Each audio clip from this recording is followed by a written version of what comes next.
اور جو شخص سیدھا رستہ معلوم ہونے کے بعد پیغمبر کی مخالفت کرے اور مومنوں کے رستے کے سوا کسی اور رستے پر چلے تو جدھر وہ چلتا ہے ہم اسے ادھر ہی چلا دیں گے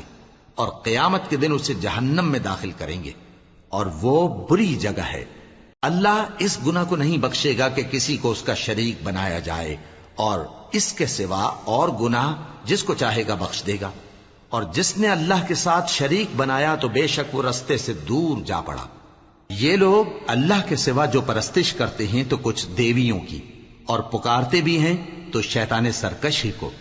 جس پر اللہ نے لعنت کی ہے، اور وہ اللہ سے کہنے لگا میں تیرے بندوں سے غیر اللہ کی نیاز دلوا کر مال کا ایک مقرر حصہ لے لیا کروں گا، اور ان کو گمراہ کرتا اور انہیں امیدیں دلاتا رہوں گا، اور یہ سکھاتا رہوں گا کہ جانوروں کے کان چیرتے رہیں، اور انہیں سمجھاتا رہوں گا، تو وہ اللہ کی بنائی ہوئی صورتوں کو